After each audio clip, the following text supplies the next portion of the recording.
Let's talk about Kinfire Delve, a small box card game that's sort of like a dungeon crawler.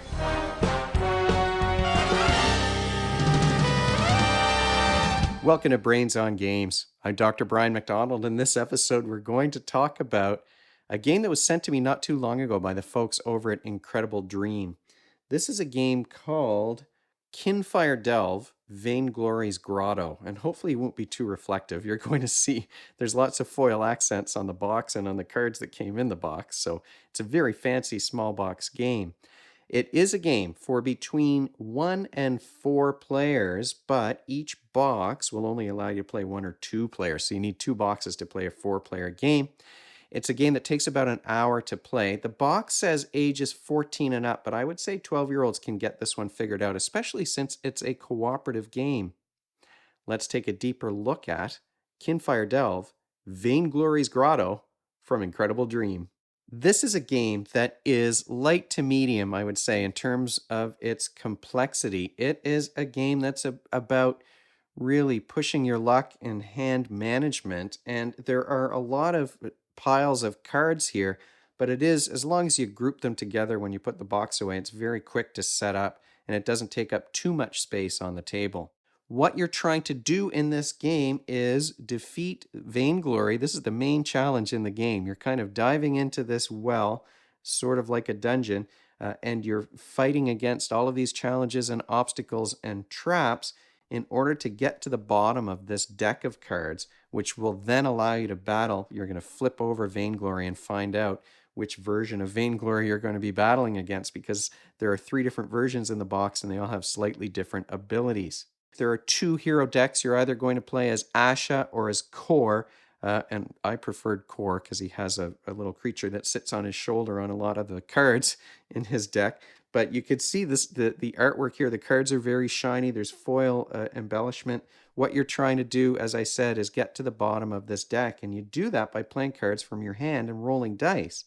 So I'm going to choose one of these cards that's going to allow me to challenge, say, the Great Stag. This one says if it's played as the last card in my hand, I get to draw a new hand of cards, but I'm playing it as the first action, so that's not going to come into play. It gives me 3 progress on the challenge that I'm fighting against. The other player can add up to 2 cards underneath this, because each card also has a little bonus at the bottom. You may be able to see there's a little stripe. So if I choose this as my action, the other player can add 1 or 2 of their cards underneath. If the stripe here has a matching color, or if it's white and wild, then I'm going to get +1 onto the progress on the challenge. So I've only got a 4, but there's one other bonus that I get because the game comes with these 4 dice as well. So I'm going to roll these, and I might get some red faces facing up that will add to my progress on this challenge. So if I roll the dice like this, I've got a total of 5. I've got 1 red face, I've got the 3 at the top of this card, and the 1 bonus that my companion played. This die right here has light and darkness symbols on it. This is a wild die, so if this had come face up like that with the white face, that would give me an extra progress on that challenge. But I've only got 5. This is a challenge where I need 6 progress to overcome it. So I'm going to put 5 challenge counters on here. But because I did not defeat the challenge, I'm going to take 1 damage. That's the penalty for this challenge. Now, if I had managed to roll a second red face facing up and I did manage to defeat the challenge, there is a reward. The reward for this one is that I get to discard 2 cards from the well deck. Those get discarded face down, so there's going to be a separate face down stack of cards that we're getting rid of. But that's how you cycle through this deck. You're going to defeat challenges and they'll get replaced, but you want to, as much as possible, get that reward of dumping these cards without actually having to battle against them, because these battles are challenging and it won't take long before your health is run out or you exhaust the cards in your hand. Exhaustion is a very tricky part of this game. Hand management is a huge part of this game because you don't get to automatically at the end of your turn draw cards back up. You saw I could have played a card if it was the last one that I played in my hand. Then I could replenish my hand without becoming exhausted, but exhaustion is the way you get those cards back. Anytime that I want to, instead of tackling one of these challenges, I can discard whatever cards are left in my hand and draw a new hand. But that's going to cause me to turn one of these exhaustion cards face up. Each time you replenish your hand, you're flipping over one of those cards, and they could very easily cause you to lose the game.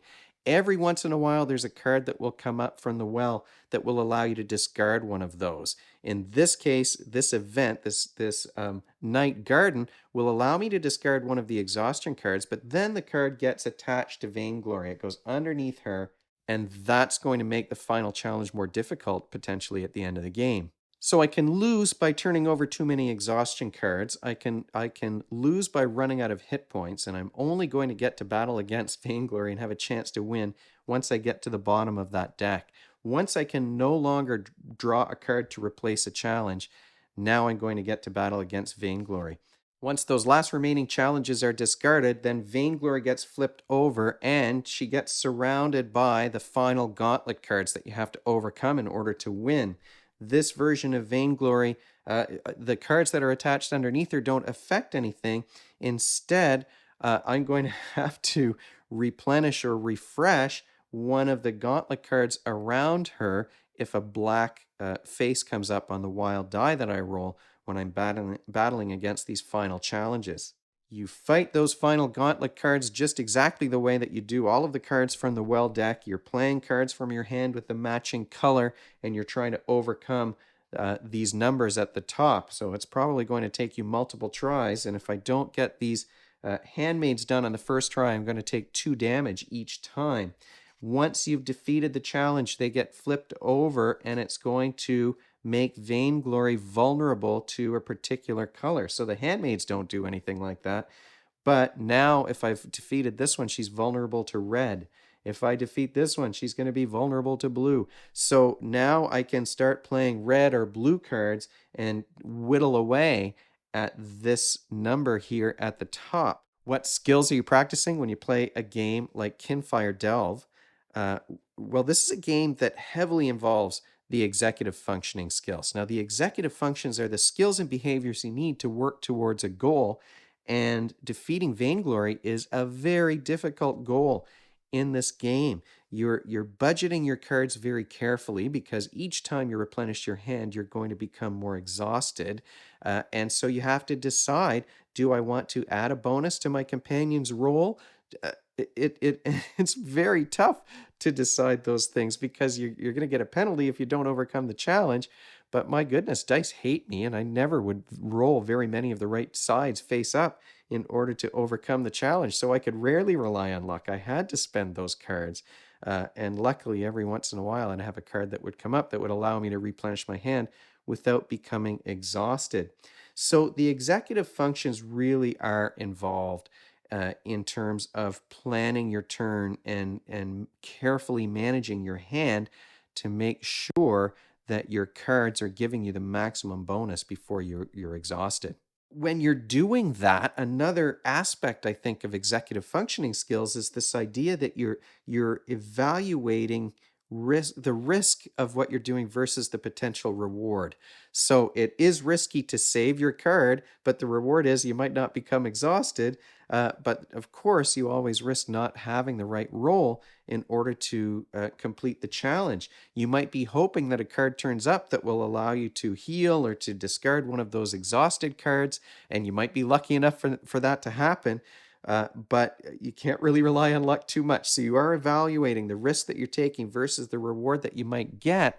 And that's another skill here that I think is important, is an understanding of probability, right? How do you evaluate risk versus reward unless you recognize, well, how likely is it that that card that I need is going to turn up? How likely is it that I'm going to roll 3 of these dice with the red side face up? It is quite challenging to determine, how much are you going to rely on luck versus, well, I'm taking kind of an educated guess that the right thing is going to happen here. Final thoughts about Kinfire Delve. Well, this is a small box game. It's not very expensive, but you can see what a labor of love this game is. I mean, the production on this thing is fantastic. Everyone who's looked at these cards is like, what is this? I mean, with the foil accents and the crazy art style.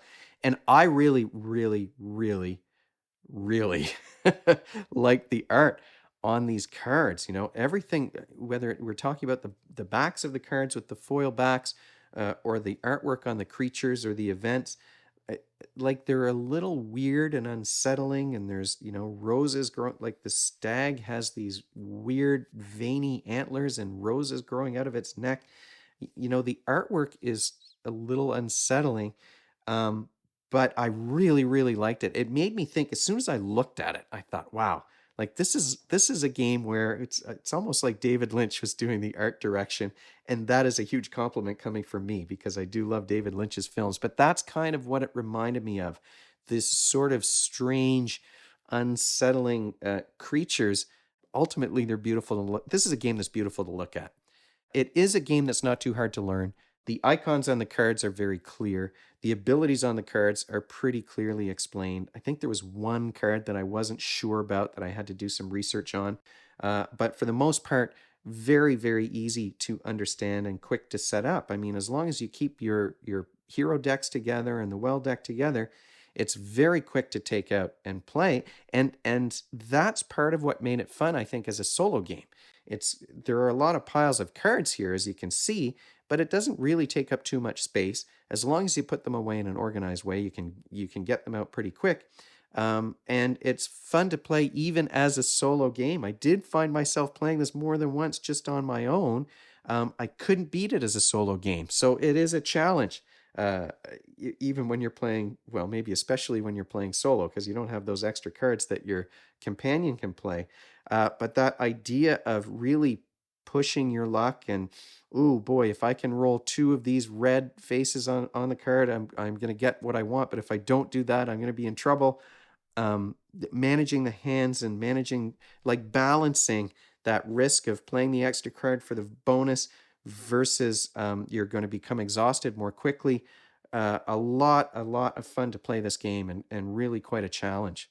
Now, downsides though, if we're talking about downsides of Kinfire Delve, well, one is that it is so difficult. It is very hard to win. We didn't win this game very often, so maybe one of the skills your kids will be practicing is coping with disappointment. But I think we had enough fun with the dice and the wild face on the die, and just trying to whittle down that well deck. Even if we didn't win, we still had fun along the way playing it. You are, though, also limited because there are only two heroes. There are only three different versions of the final villain that you're going to face. You've got those gauntlet cards at the end, but there's not multiple gauntlets, so there's no variety in the gauntlets that you're going to be battling against at the end of the game either. So for us, it hasn't gotten to the point yet where we're feeling like, oh, this is repetitive. It's still, still a challenge, but I think when those additional boxes come, that's going to kind of elevate this game to the next level, where now you can mix and match those heroes and see which ones work together the best and try different combinations. That's going to really add, I think, to the replayability of the game. The other thing I would say, there was one card that was kind of confusing. Like I said, I had to do some research on. The rule book wasn't super clear about the two heroes. So, at the start of the rule book, they have a picture of all these different decks. Oh, here's your hero deck, and there's the hero and the lantern. Here's what the front of the card looks like. Here's what the back of the card. But they only showed Ash's cards. So then we had this other deck, and before we played the game, I didn't know what this was. So it kind of added to the first the time required to get set up for the first playthrough, because I didn't sort of grasp yet as I'm looking through the setup. Well, wait, what is this other pile of cards all about? It says that what these cards are, but not what the other ones are. Well, it didn't take long to figure that out, but that was sort of the one hiccup, is that I needed maybe an extra, your mileage may vary, but maybe I needed an extra picture of the back of Core's cards as well, just so I could know what was going on. Now, how did I figure that out? Well, once you turn the page and you see the two-player setup, okay, that's what this is. You're not dividing up one hero deck between the two players and cooperating that way, there are two separate heroes in there, and that's what these other cards are for. So maybe it was just I was in a rush to set it up, but I didn't grasp that at first. So a couple of things in the rulebook aren't super clear. A couple of the card texts maybe aren't super clear, but overall, wow, we we had a good time playing this game, and I just can't believe that you've got this small box with the cards that are as fancy as this. And I hadn't really heard of Incredible Dream very much before this game was sent my way. So fantastic job. I think as a two-player, almost dungeon crawler card game, that this one's a lot of fun and well worth a look at the low price that it's going for. Thanks so much to Incredible Dream for sending Kinfire Delve my way. If you have any questions or comments, you can, of course, leave them in the comments section below the video, or you can email me at brian@brainsongames.ca. Brainsongames.ca is the website. That's where future episodes will go, and the previous ones are up there already.